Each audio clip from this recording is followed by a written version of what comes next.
Sa unang tingin, aakalain mong kurtina ang hawak ng mga babaeng ito sa Kalasyaw, Pangasinan. Ang laki naman yan. Pero ang parang mahaba lang na sinampay, hindi tela,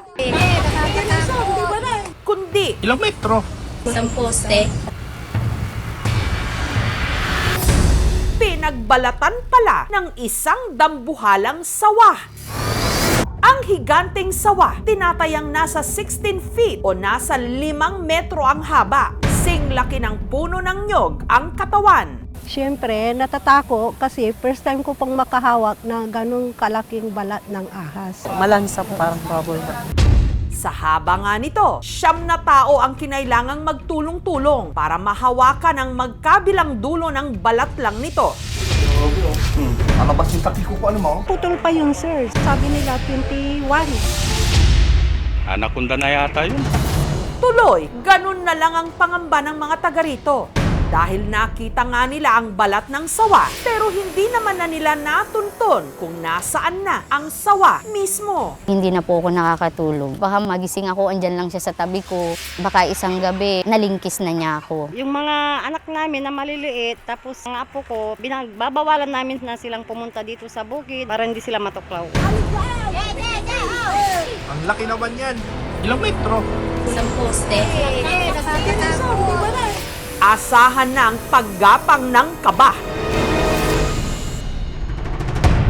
Dito sa bukirin ng Barangay Bud, nahanap ang pinagbalatan ng sawa. Mahigit 150 meters lang ang layo sa mga kabahayan. Ang lugar masukal, napapalibutan ng mga kawayan at ilog. Ang nakakita sa balat ng dambuhalang sawa, ang 66 anyos na magsasakang si Tatay Pablo. Pumunta ko dyan sa gilid ng ilog. Nung malapit ako doon sa puno ng dalawa, may nakita akong puti. Bala ng suwa. Nakakuha lang sa gilid ng puno ng mahogany. Parang imikot lang gano'n. Diyan ko nakita yung una diyan. Malangsa, kunting lagkit. Normal na raw sa kanila ang makakita ng mga ahas sa bukid. Mahaba din talaga. Pero ngayon lang daw siya nakakita ng ganito kalaking pinagbalatan ng sawa. Basa, katatanggal lang. Ang balat ng sawa agad niyang inuwi sa paniniwalang pampaswerte ito. Dito ko sinabi yung balat ng sawa sa kubo ko para may remembrance ako. Hindi ko nahinugasan basta binilad na tapos nung nilagay ko na sulupin para hindi langawin. Nung hindi ko na natis, kininto ko dyan sa mga marites dyan sa daan. Pinangalanan pa ito ng mga residente na Bubbles. Parang baboy. Ang laki naman yan. Laki ng ahas, parang poste ng kuryente ata. Ang hinala ng ilang residente, ang higanteng sawa ang salarin sa sunod-sunod na pagkawala ng mga alaga nilang hayop. Gaya ni Ana Flor na ang asong si Kuchi, naglaho na lang daw na parang bula. 3 years na dito sa amin. Yung aso po na yun, pangalawa ko ng anak at saka mabait at malambing yun na aso namin. Kung saan-saan na raw nila hinanap si Kuchi, pero hindi pa man ito nakikita. Sunod naman silang nawalan ng manok. Inalagaan namin yun para sana ihanda sa first birthday ng apo ko. Paisa-isa lang pong nawawala. More than 5 na po yung nawawala naming manok. Ang suspecha niya nung una. Baka inulam ng kapitbahay. Pero nung nakita ang pinagbalatan ng dambuhalang sawa, nag-iba na ang kanyang kutob. Kala ko kapitbahay. Yung pala, eto siguro yun. Ang ikinakatakot na mga residente rito ngayon, baka hindi na lang hayop ang susunod nitong mabiktima. Sobrang nervyos ko po. Pakiramdam ko, andyan lang siya sa paligid. Pagtatahol yung mga aso ko, pakiramdam ko, sila na po yung tinatahulan. Baka may mga anak-anak na baka pupunta sa mga bahay. Sa mga nakalipas na taon, may mga dambuhalang sawa nang nakita sa ating kagubatan. Gaya ng isang ito na natagpuan sa probinsya ng Aurora, na ang tiyan lumobo na. Buo talaga siyan. Mas malaki pa pala yan. Nung buksan ito ng mga residente, tumambad ang isang patay na baboy ramo na kinain nito ng buhay. Ayan yan ang baboy, ang laki Kaya si Kevin, sa takot na atakihin ang 1 taong gulang niyang anak, napilitan tuloy mag-resign sa kanyang trabaho sa Tarlac para umuwi ng Kalasyaw. Natakot pa ako para sa anak ko. Siyempre bata pa po yung kung ano po mangyari. Takot na ring magpunta ng gubat ang ilang mga taga rito. Nakakatakot po eh. Lagi po akong kumukuha ng mga gulay dyan sa gilid-gilid ng ilog. Ngayon ayaw ko lang kumuha, pumunta dyan kasi laki ng ahas, parang poste ng kuryente ata na. Ayun yung mga bakas niya. Kaya sa tulong ng local government unit ng Calasiao, humingi na sila ng saklolo sa snake hunter na si Princess Tuklaw para hanapin ang dambuhalang sawa.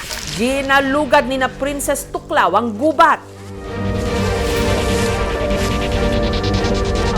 Pero bigo siya. Yung sa tingin ko po, napadaan lang. Kapag nagunos yung mga ahas, pupunta na po dun sa lungga nila, kung saan po yung bahay talaga nila. Ang grupo naman ng binansagang Cobra King at ng kanyang anak na si Cobra Prince na dumayo pa ng Pangasinan mula Laguna, ang sunod na sumubok huntingin ang monster sawa. Pagka ganito nga ako konti ang between, malabas yung snakes, hindi lang sawa. Para mas malaki ang tsansa na matsyempuhan ang sawa, hinati nila ang kanilang grupo.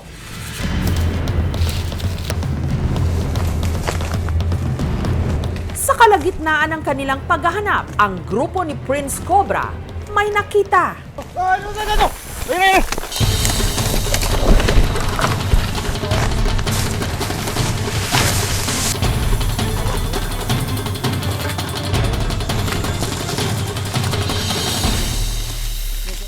Pero ang natagpuan nilang sawa, hindi si Bubbles, kundi mas maliit na ahas. So yung hinahanap po natin, mas malaki dyan. Ganun kalaki yung katawan. Samantala, ang team na kasama ni Cobra King tuloy sa paggalugad.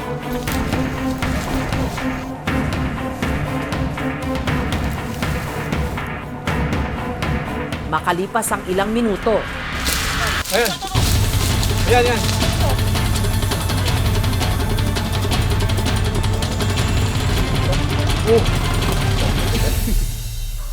Ayan, oh. Single bite can kill. Yan yung fang. Ayun.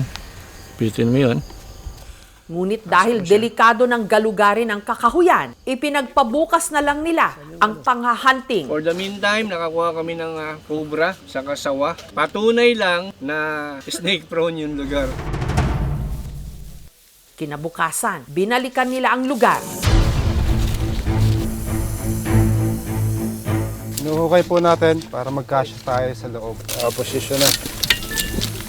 Bigla magwawala yan. Nakauna ko. Malaki yan eh. Hoy, sungkit! Prato ko lang guys.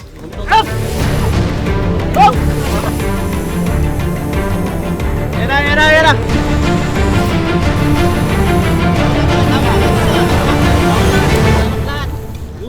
Pero ang nakita nila, nasa 11 feet lang na reticulated phyton. Mas maikli at mas payat sa pakay nilang higanteng sawa. Yung malaking ahas, wala po dito. Maniniwala akong dito siya nakatira kung marami siyang shed na ipapakita. Pero kung isang shed lang, parang mahirap paniwalaan na dito tumira. Suspetsa ko, baka mamaya alaga rin ng tao. Ang mga nahuling ahas naman, itinurn over ng grupo sa MENRO o sa Municipal Environment and Natural Resources Office sa Calasiao. Huwag po nating patayin yung ahas pagka hindi naman po tayo in danger or pag hindi tayo inatake. Tawag na lang po sa aming opisina or sa barangay para po marespondihan namin kayo kaagad. Hindi naman po harmful yung mga ganitong klaseng species ng ahas. Pythons po, wala naman pong venom. Ang Barangay Bud Council naman, nagkabit na rin ng mga paalala sa kanilang mga residente. Sa mga pinakamalaking dahilan kung bakit nakikita na rin siya sa mga residential areas, yung kanilang habitat ay unti-unti namang nawawala na yun. Nakakatakot. Ang laki naman yan. Pero sa isang banda, nakakamangha na sa lawak at sukal ng ating mga kagubatan, hindi malayong dito naglulungga ang ilan sa pinakamalalaking ahas sa buong mundo. Ilang metro? 10 poste. Patunay kung gaano pa rin kayaman